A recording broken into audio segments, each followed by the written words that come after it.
Hello दोस्तों, कैसे हैं आप लोग। उम्मीद करता हूं बिल्कुल फिट एंड फाइन होंगे, जबरदस्त होंगे और आपके हालचाल भी मस्त होंगे। मैं हूं आपका राहुल धाकड़ और आपके फेवरेट चैनल पे आपका स्वागत करता हूं। क्लास 11th को लेकर आया हूं मैं, और क्लास 11th में भी एक ऐसे चैप्टर को लेकर आया हूं जिसको देखकर आप लोगों को थोड़ी परेशानी जरूर होती है, क्योंकि बहुत ज्यादा ब्रेनस्टॉर्मिंग वाला चैप्टर है।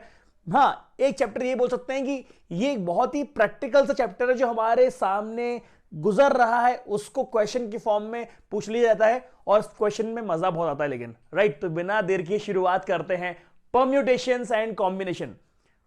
अब बात यह है कि परम्यूटेशंस एंड कॉम्बिनेशंस होता क्या है दोस्तों। परम्यूटेशन एंड कॉम्बिनेशन में दोनों में एक सेम चीज होती है कि परम्यूटेशन इज सिलेक्शन। मतलब अगर हमारे पास 6 चीजें पड़ी हुई हैं, 6 में से 2 चीजों को सिलेक्ट करना है, तो परम्यूटेशन में भी सिलेक्शन होगा और कॉम्बिनेशन में भी हमारा सिलेक्शंस होगा। लेकिन कॉम्बिनेशन सिर्फ और सिर्फ सिलेक्शन होता है, परम्यूटेशन में सिलेक्शन प्लस अरेंजमेंट भी होता है। सिलेक्शन प्लस अरेंजमेंट भी होता है। मतलब मैं ये बोलूं कि ए बी सी ये 3 बच्चे हैं जिनको पूरी क्लास में से मुझे सिलेक्ट करना था। ठीक है, अगर सिर्फ सिलेक्ट करना है तो लगेगा कॉम्बिनेशन, लेकिन सिलेक्ट करके एक प्रॉपर ऑर्डर में जमाना है तो फिर लगेगा परम्यूटेशन, क्योंकि परम्यूटेशन का मतलब होता है सिलेक्शन एंड अरेंजमेंट। राइट, अभी आप समझे नहीं, मैं दोबारा बताता हूं कि मैं क्लास टीचर हूं, मुझे मेरी क्लास में से 3 बच्चों का सिलेक्शन करना है। अब ये सिलेक्शन जो करना है वो असल में 2 इवेंट के लिए करना है। पहला इवेंट है फुटबॉल मैच। पहला इवेंट है फुटबॉल मैच। पहले इवेंट में पूरी क्लास में से 3 बच्चों का सिलेक्शन किया मैंने, फुटबॉल मैच के लिए करना था। तो अब ए को पहले करूं या बी को पहले करूं या सी को पहले करूं, फर्क नहीं पड़ता। राइट, सीक्वेंस मैटर नहीं करता। इसका मतलब ए बी सी तीनों को मैं किसी भी सीक्वेंस में मैं सिलेक्ट करूं, ए बी सी तीनों को सेम अपॉर्चुनिटी मिलने वाली है फील्ड पे। तीनों को फील्ड पे एक साथ जाने को मौका मिलेगा और वो अपना वहां पर एफर्ट डाल सकते हैं। लेकिन अगर ए बी सी को मैंने फुटबॉल मैच के लिए सिलेक्ट नहीं किया, मैंने उनको सिलेक्ट किया है किसी मेडल डिस्ट्रीब्यूशन इवेंट में, तो ए को कब सिलेक्ट करूंगा, बी को कब सिलेक्ट करूंगा, सी को कब सिलेक्ट करूंगा, ये मैटर करता है। क्योंकि जब मैं ए को सिलेक्ट करूंगा पहले, तो सबसे पहले जिसको मेडल के लिए बुलाया जाएगा वो पाएगा ब्रॉन्ज मेडल, और दूसरे बार जिसको बुलाया जाएगा वो पाएगा सिल्वर मेडल, और तीसरे बार जिसको बुलाया जाएगा वो पाएगा गोल्ड मेडल। मतलब यहां पे सीक्वेंस ऑफ सिलेक्शन से वेरी कर गया कि कौन सा मेडल मिलने वाला है। मतलब तीनों अपॉर्चुनिटी बराबर नहीं थी। इसका मतलब ए बी सी को आपके सीक्वेंस के कारण बहुत सारी चेंजेस का सामना करना पड़ा।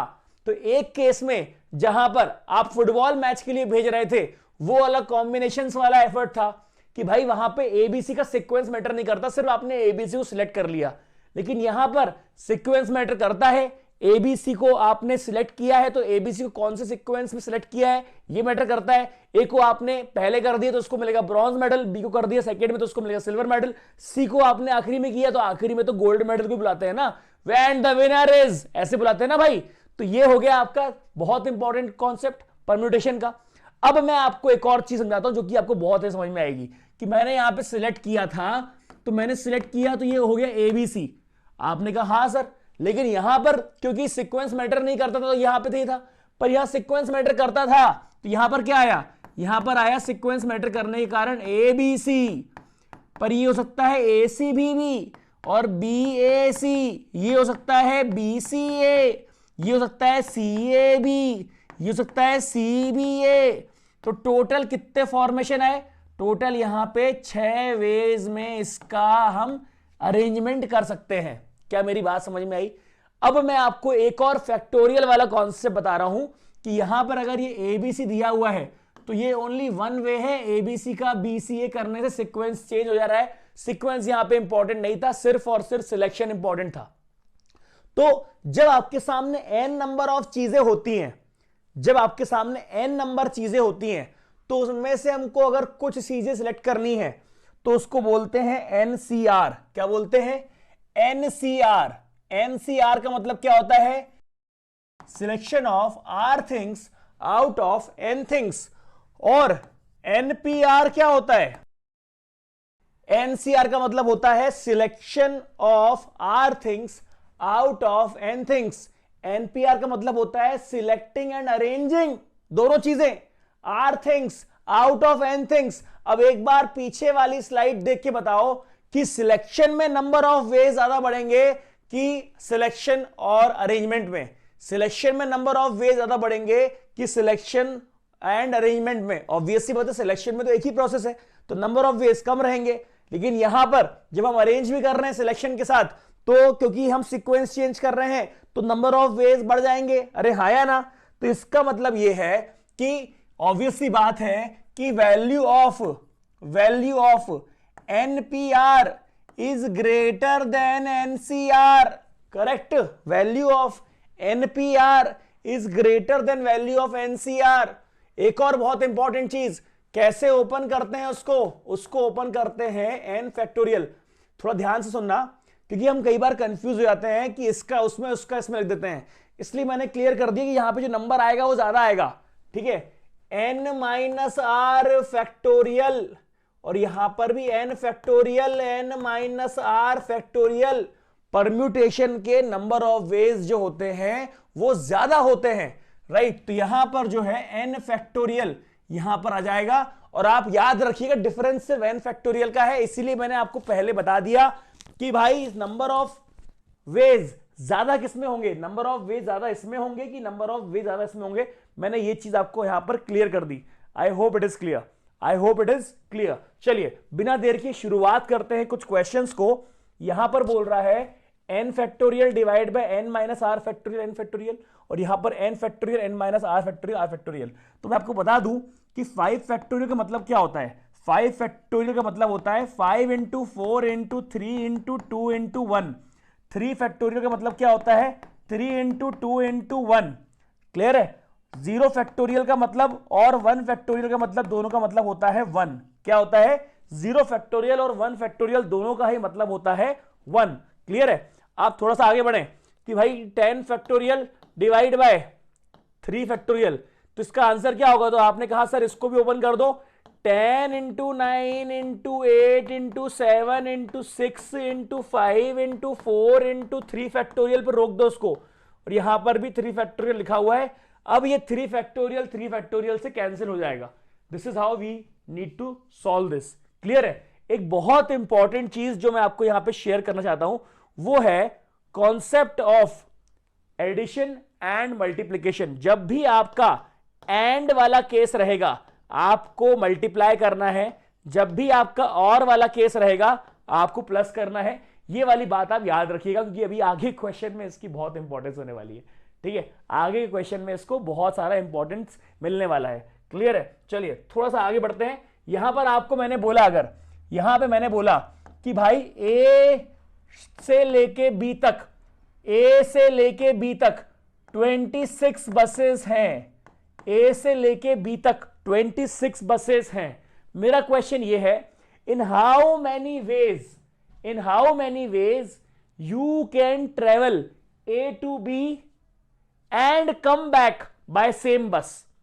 इन how many ways you can travel A to B, कितने ऑप्शन है टोटल? 26 ऑप्शन है, 26 ऑप्शन है। In how many ways you can travel A to B and come back in same bus. तो आपने कहा अच्छा सर 2 सवाल हैं। एक क्वेश्चन ये है पहला कि ए से बी तक ट्रेवल करना है, 26 बसों का ऑप्शन है हमारे पास, आपको ए से बी ट्रेवल करना है और वापस आना है सेम बस में, तो कितने तरीकों से आ सकते हो? और दूसरा सवाल है ए से बी तक आपको ट्रेवल करना है और वापस आना है डिफरेंट बस में, तो कितने तरीकों से आ सकते हो? तो मैं यहां बताऊंगा आपको। इसमें बहुत बड़ा कॉन्सेप्ट आएगा कि A to B and B to A, right? A to B and B to A, तो आपको पता चल जाएगा कि ए टू बी ट्रेवल करने के लिए how many options you have? 26। तो in how many ways you can travel A to B? 26 ways. And लिखा हुआ है तो मल्टीप्लाई आएगा। बी टू ए सेम बस में आना है, तो जब गए थे तो आपके पास 26 ऑप्शन थे, लेकिन जब वापस आ रहे हो तो आपके पास ओनली 1 ऑप्शन है, क्योंकि जिसमें बैठ के गए थे उसी में वापस आना है, दूसरी बस चेंज नहीं कर सकते। वैसे ही कम बैक इन डिफरेंट बस, जब गए थे यहां पर वही ए टू बी, जब गए थे तो 26 ऑप्शन थे। एंड का मतलब होता है मल्टीप्लाई, मैंने पहले बताया। और का मतलब होता है प्लस, एंड का मतलब होता है मल्टीप्लाई। जब गए थे तो टोटल 26 ऑप्शन थे, लेकिन जब वापस आए, जब गए थे तो 26 ऑप्शन थे, पर जब वापस आए तो डिफरेंट बस में ट्रेवल करना है, मतलब जिस बस से आए उससे ट्रेवल नहीं करना है।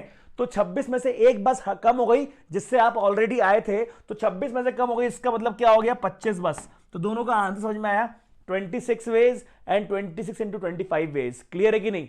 अरे हाँ या ना? अगर मुझे 10 चीजों में से 3 चीजों को सिलेक्ट करना है तो 10C3, अगर मुझे 10 चीजों में से 3 चीजों को सिलेक्ट करना है तो 10C3, अगर मुझे 5 चीजों में से 2 चीजों को सिलेक्ट करना है तो 5C2, अगर मुझे 10 चीजों में से 3 चीजों को अरेंज करना है तो 10P3, अगर मुझे 5 चीजों में से 2 चीजों को अरेंज करना है तो 5P2। आई होप मेरी ये बात आपके सामने बिल्कुल क्लियर है। आई होप ये बात मेरी बिल्कुल आपके सामने क्लियर है। चलिए तो एक और बता दूं चीजों को मैं, कि in a small village there are 87 families of which 52 families have at most 2 children. तो टोटल 87 जो थी फैमिली थी, उसमें से 52 फैमिली जो थी उनकी एट मोस्ट 2 चिल्ड्रन थे, 2 चिल्ड्रन थे, है ना। In a rural development program 20 families are to be chosen for assistance of which at least 18 families must have at most 2 children.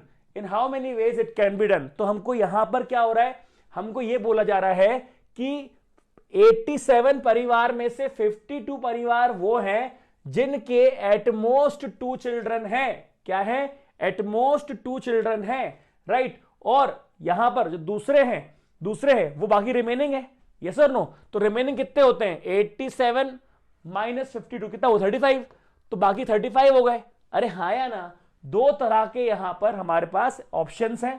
पहला ऑप्शन ये है कि उसके पास 87 में से 52 बच्चे, 52 फैमिली ऐसी है जिनके एटमोस्ट 2 चिल्ड्रन है, राइट। तो यहां पर यह बोला गया है 20 families are to be chosen for assistance. तो 20 जब अपन को चूज करना है तो उसमें यह आ रहा है at least 18 families must have 2 children, at most 2 children. तो हम यहां पे 20 फैमिलीज का चार्ट बना लेते हैं, ठीक है। एक बनेगा आपका एटमोस्ट, ये बोल रहा है कितना? एटलीस्ट 18 परिवार ऐसे रहें कि कम से कम 2 चिल्ड्रन तो रहें। तो एक बार हम 18 ले लेते हैं, 18, अरे हाँ या ना? एक बार 18 ऐसी फैमिली ले लेते हैं, क्योंकि एटलीस्ट 18 है ना। तो 20 फैमिली को चूज कर रहे हैं। 18 ऐसी फैमिली हैं जिनके एटमोस्ट 2 बच्चे हैं, या फिर 19 ऐसी फैमिली है जिनके एटमोस्ट 2 बच्चे हैं, या 20 ऐसी फैमिली जिनके एटमोस्ट 2 बच्चे हैं। अरे हाँ या ना? 18 ऐसी फैमिली है जिनके एटमोस्ट 2 बच्चे हैं, 19 ऐसी फैमिली है जिसके एटमोस्ट 2 बच्चे हैं, 20 ऐसी फैमिली है जिसके एटमोस्ट 2 बच्चे हैं। तो आपको बता दूं यहां पर कि ऑप्शन में क्या आता है, जब 18 फैमिली ऐसी हैं कि उसके एटमोस्ट 2 बच्चे हैं, तो वो 18 में से कहां से आएगा? 52C18। कितना आएगा?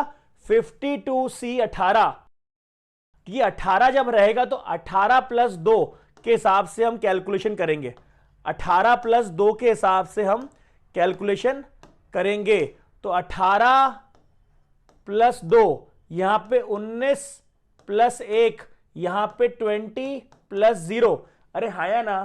तो जब 18 चूज करेंगे 52C18, क्योंकि प्लस लिखा हुआ है मतलब एंड है तो प्लस आएगा यहां पे, और 52 में से वापस चले गए तो 35C2, रिमेनिंग 2 आए से यहां से आएंगे। अब जब यहां पे लेंगे तो 52C19 प्लस 35C1 और 52C20 यहीं से हो जाएगा, बाकी तो कोई दिक्कत ही नहीं है। 35 में से 0 लेना है आप लोग को। क्या मेरी बात समझ में आ रही है?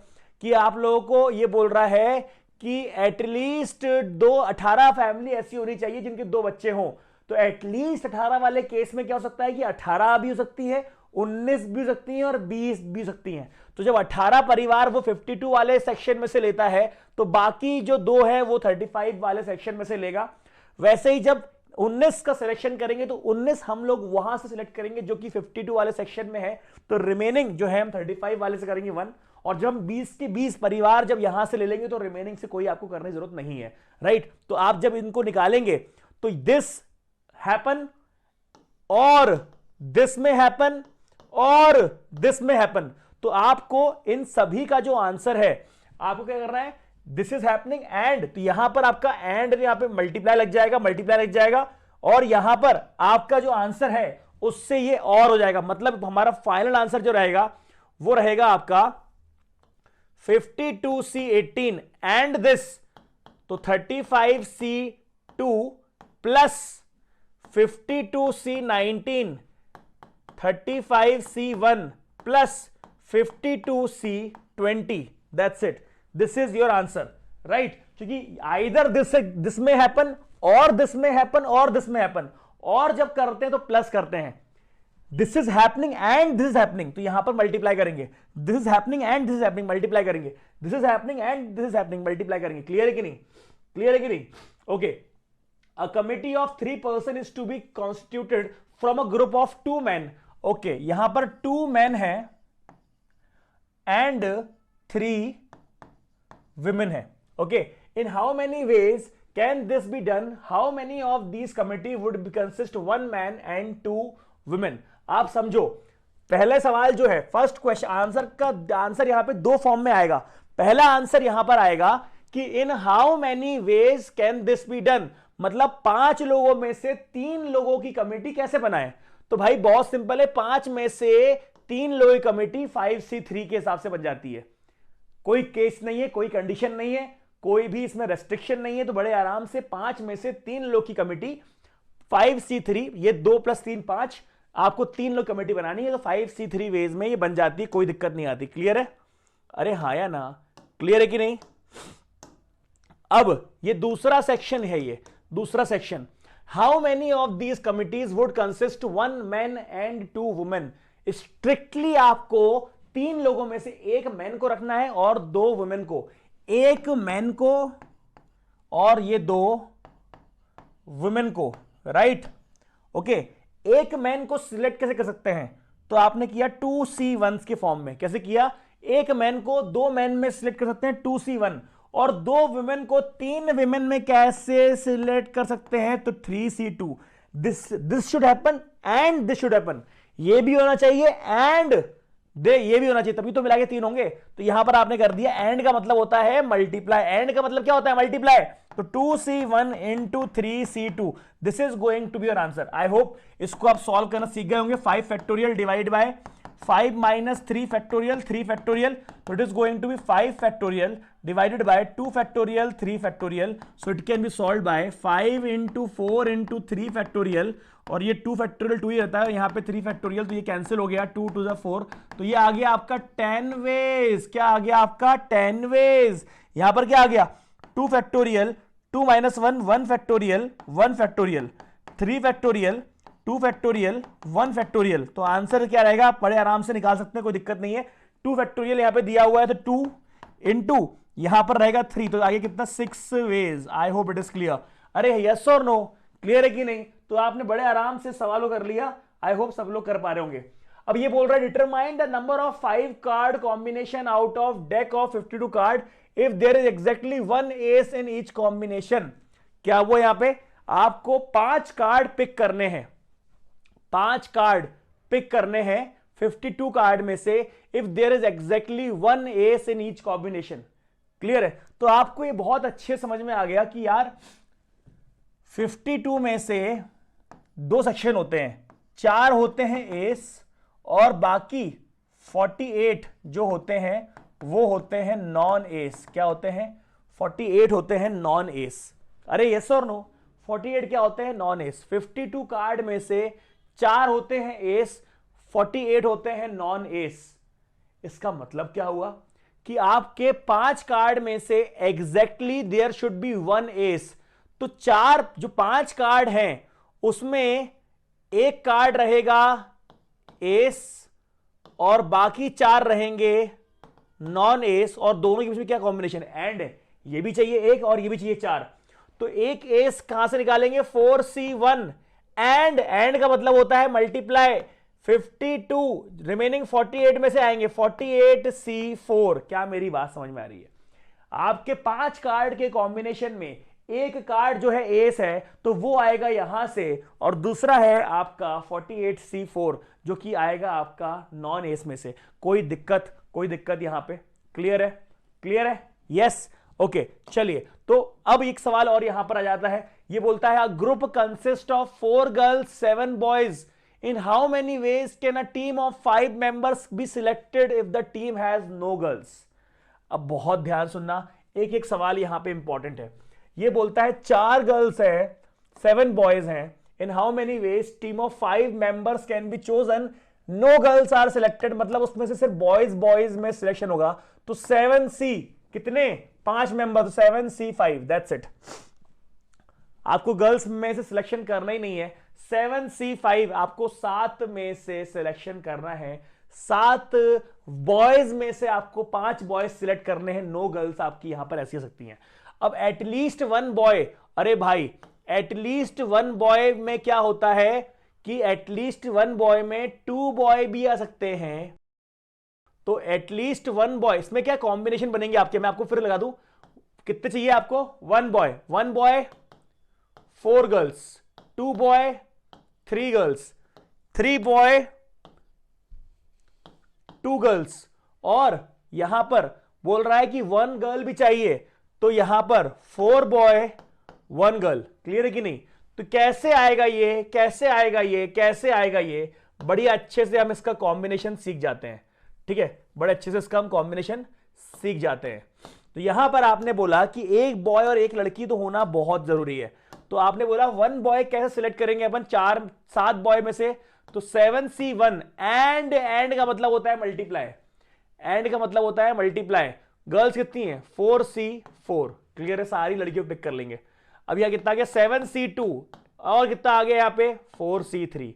7C3 and 4C2, 7C4 into 4C1। Clear है? आगे बढ़ते हैं। At least 3 girls. अच्छा, ये एंड है तो इनके बीच में क्या है? सब कुछ और। इनके बीच में क्या है? सब कुछ और। क्लियर है? ओके, यहां पर एटलीस्ट 3 गर्ल्स का मतलब ये होता है कि या तो 3 गर्ल्स रहे तो रिमेनिंग बॉयज, अब 4 गर्ल्स भी सकती हैं तो 1 बॉय 5 गर्ल्स हो सकती है क्या? बिल्कुल नहीं हो सकती। इतना ही ऑप्शन है, गर्ल्स ही इतनी नहीं है अपने पास। ठीक है, तो यहां पर कितना होगा? 3 गर्ल्स चूज करके करेंगे 4C3 and 7C2, 4C4 into 7C1। Clear है? और ये दोनों का क्या है? और वाला केस है, तो ये अपना आंसर आ जाएगा। क्लियर है? आई hope it is clear. I hope आपको ये चीज समझ में आ रही होगी, राइट? तो यही पूरा का पूरा पार्ट है जो आपके परम्यूटेशन कॉम्बिनेशन में आपको समझना रहता है।